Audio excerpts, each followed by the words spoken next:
Now, what happens when you're a morning news show or a morning talk show and you get attacked by the President of the United States? Now, apparently, your ratings seem to go up. At least that's what happened to MSNBC's Morning Joe.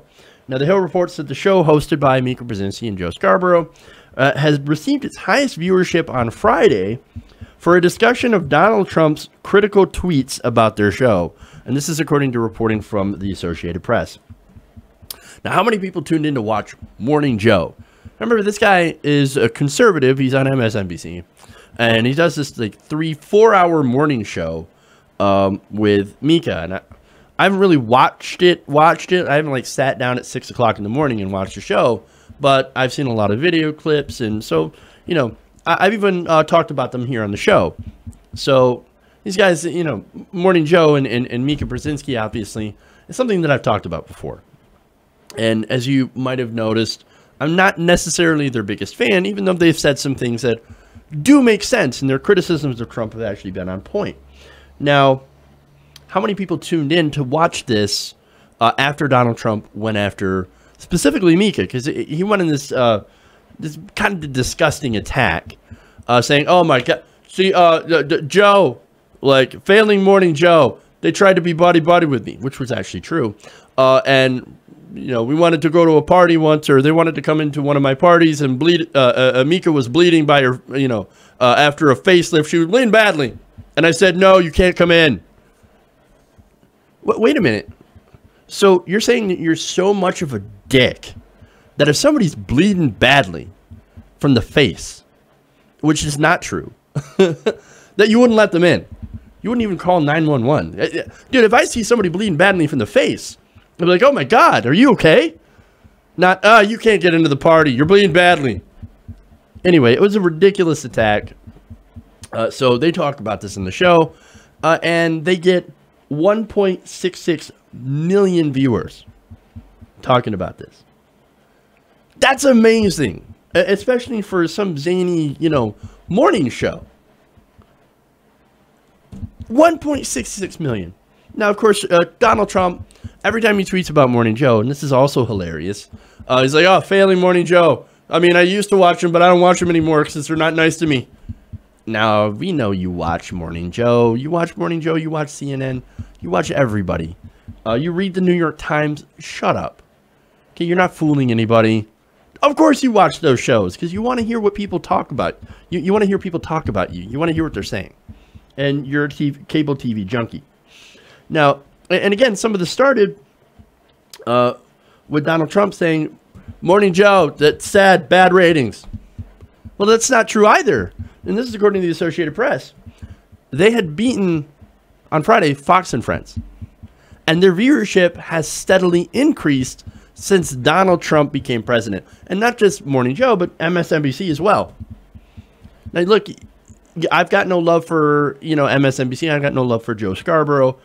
For example, for Scarborough and Mika, they're actually part of the reason that Donald Trump got so much media exposure. I mean, it did help him win in some respects. So I'm not defending him. I'm not saying good job, Joe. What I'm saying is that the political climate right now, if you're attacking Donald Trump, which we do a lot here on the show, to be fair, you're going to get good ratings. Because Donald Trump is one of the most unpopular presidents ever, at least in the modern day. He's got a 34% approval rating, a 60% disapproval rating. So if you attack Trump, you're going to probably get ratings. Or if you're attacked by Trump, you're going to get some attention. You're going to get some eyeballs. It's the market is ripe. It is a target-rich environment, as they say, because he's deeply unpopular. And that's why we've seen MSNBC's and Morning Joe's ratings go up, despite MSNBC. And we've talked about this before.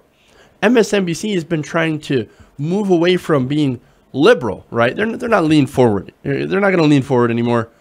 No, they're actually trying to go right-wing, even more right-wing, because before there was, you know, centrist Democratic establishment. Let's protect Obama. Let's protect the establishment Democrats.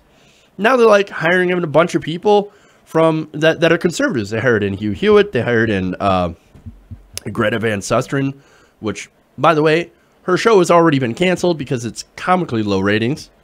because nobody wants to watch it. And NBC had hired Megyn Kelly, and she might be out. So done. Because nobody's interested in that viewpoint. And yet the shit wizards over at MSNBC, they're like, no. Let's bring in more conservatives. Let's go even further to the right. Which, at this point, is ridiculous. Is a terrible strategy. Because look at some of their strongest showrunners. Rachel Maddow, which, look, I don't agree. She's harping on the Russian thing a little too much. She, of course, is a corporate establishment. But she's also getting good ratings. And you can't really argue against that. She is getting great ratings. To be fair, their more liberal lineup is doing so much better than their conservative lineup, which I've shown you. So, again, sentiment against Trump is what's popular. And with Trump actually going and attacking the show directly, that's going to make it more popular. So that's kind of the weird Trump effect that we've got going on here. So it's just, I want to point out how incredibly ironic it is that Donald Trump is actually helping the news that he hates so much by being such a hateable person and by doing exactly what he's been doing. It's ironic and kind of sad. Hey everybody, thanks for watching this video. If you want to see more like this, please hit the subscribe button below. And if you want to support truly independent progressive media, please consider becoming a patron at patreon.com/TYTNation.